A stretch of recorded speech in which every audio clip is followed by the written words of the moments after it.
Welcome to the ripple effect of love for dads and families.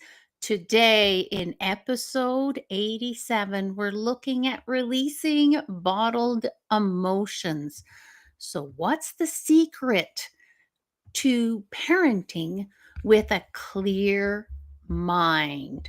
Right? Not always obvious. We do our best, but are your emotions bottled up? And why is that important? Who cares whether you're bottling up emotions or not? However, it is very important. And today we're going to look at this because, oh, sorry, it's like bottled emotions are like shaking a soda can and hoping it won't explode. Hmm. Ever thought of it that way? And how long will it take to explode? Not sure. However, sometimes at work we'll bottle up things, and then when we get home, there's the explosion. Sometimes we're able to bottle up for years and years, but not everybody's the same. So, are you bottling up your emotions? And are they exploding in places you would rather they did not? Are they exploding on the ones that you care and love the most?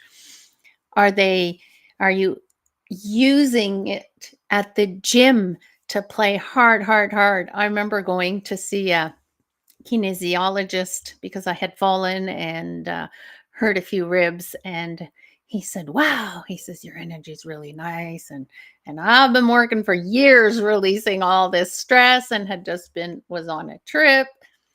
And he says, "What do you do? Keep doing that." I said, "Well, I'm a stress management coach."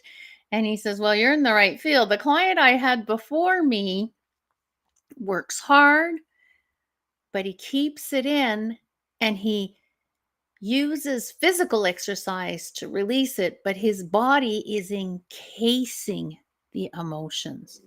So, what that means is the stress on the muscles, the stress on our organs is where it goes. We don't see it right off. We might not see it in our 20s or in our 30s, but in our 40s and 50s, things can start coming up. Oh, I've got this sore knee. I wonder what that's about.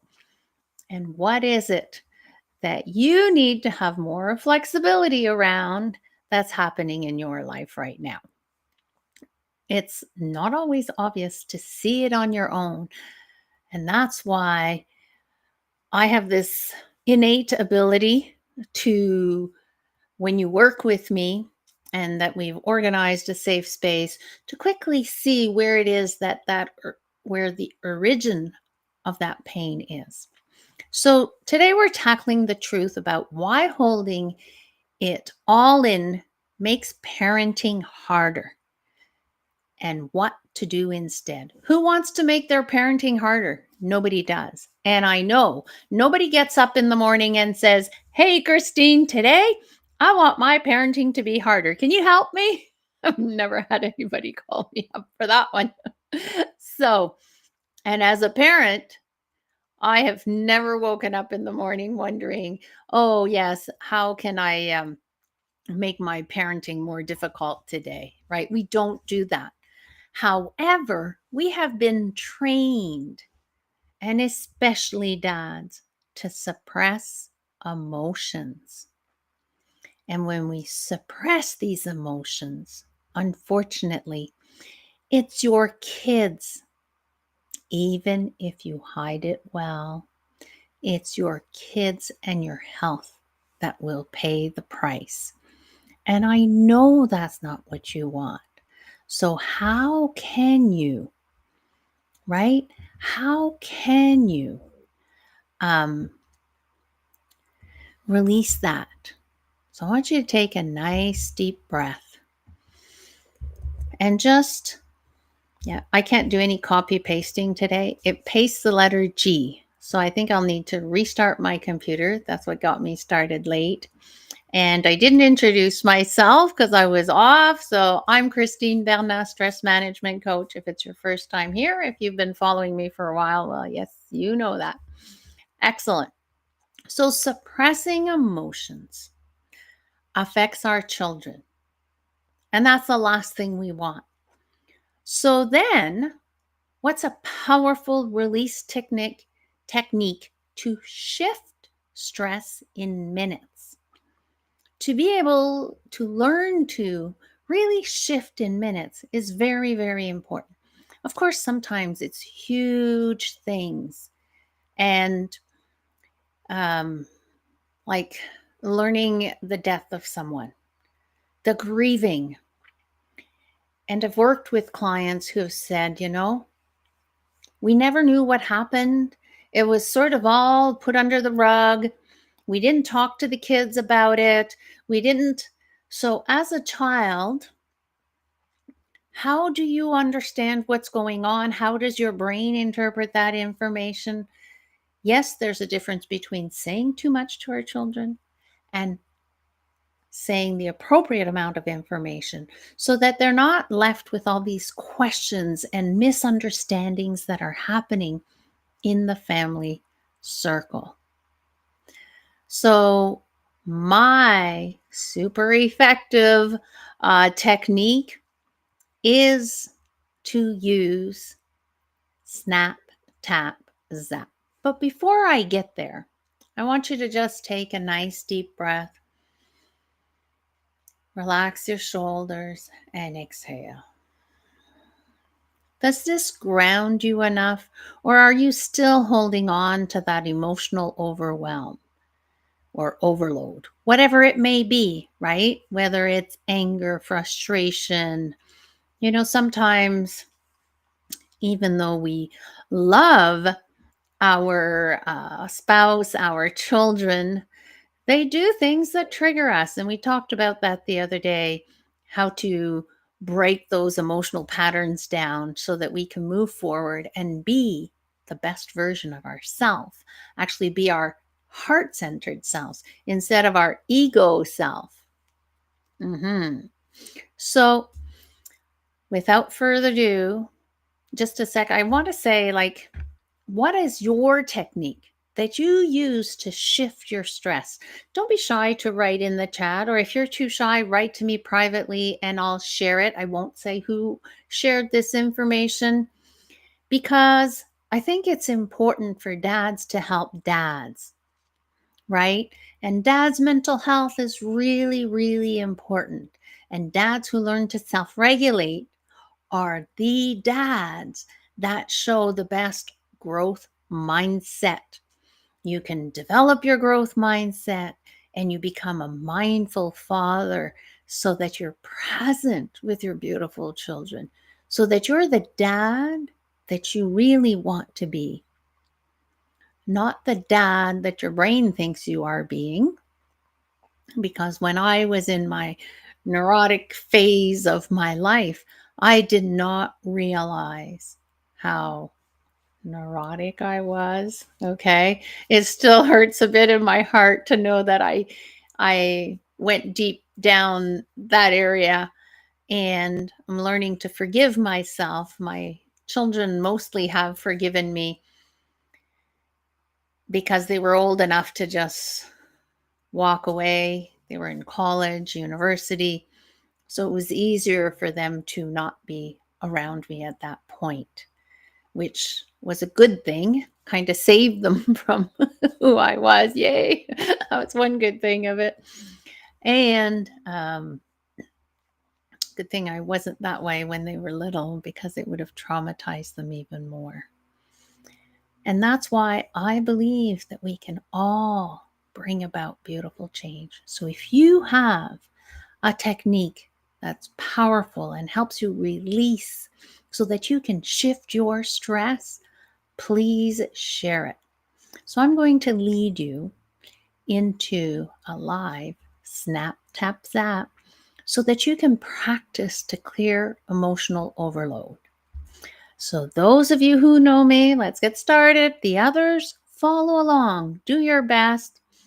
Just be part of what we are doing right now. So, one, snap your fingers or clap. Some people don't like to snap, they prefer to clap, and that's great. Tap on the sternum. Let me bring down just a little bit more. Tap on the sternum, roughly at the heart level. Take a nice deep breath in. Into your lower belly if you're able. Relax the shoulders. Oops, see, my shoulders were way up. And exhale. So even though I've been working consistently on being more present, more conscious, more aware of every minute, I still have moments where I'm not noticing. I'm human like the rest of us, and it's okay.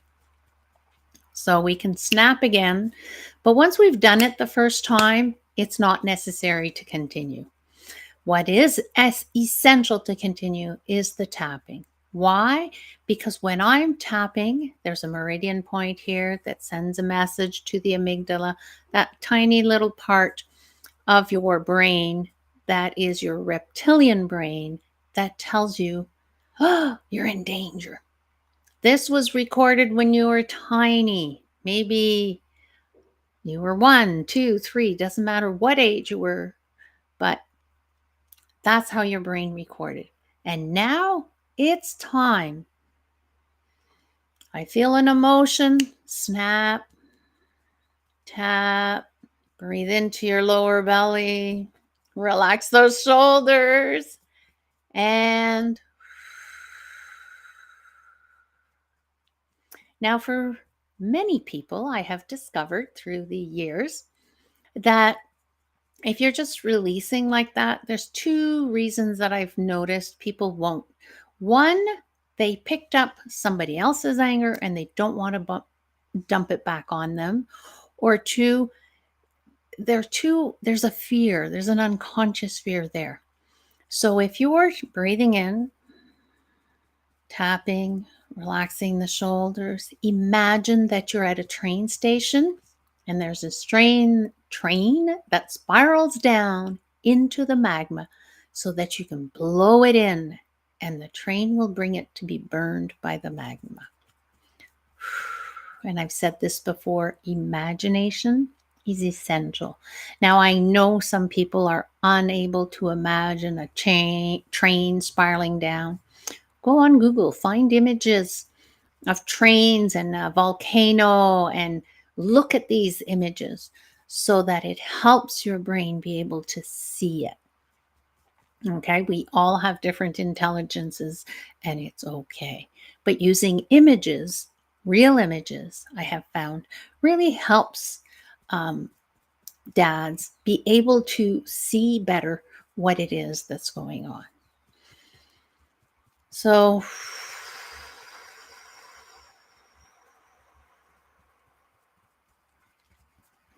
pay attention to your emotion. Think about the emotional overload that you're in. Breathe in. Relax your shoulders. Notice in your body, like scan your body. Where are you holding that? Is it the shoulders? Is it the leg? Is it pinky toe? And blow it into, give it permission to go into the spiraling train and release it.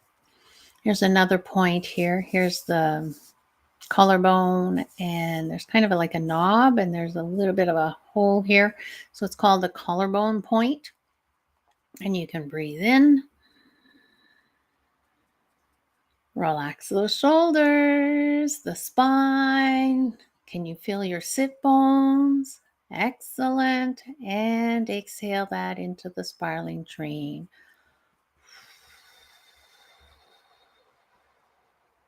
Just letting it go. With lots of love, lots of self-compassion. And sometimes when we start letting go, we will see more of the overload.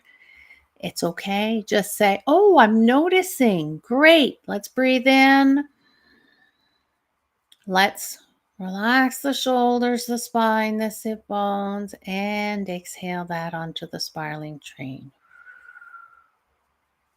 And if you know you have something big that you've been carrying for years, book a discovery call and we'll see how I can support you on your journey to release that. Okay. So, what's your one emotion you've been holding in, right?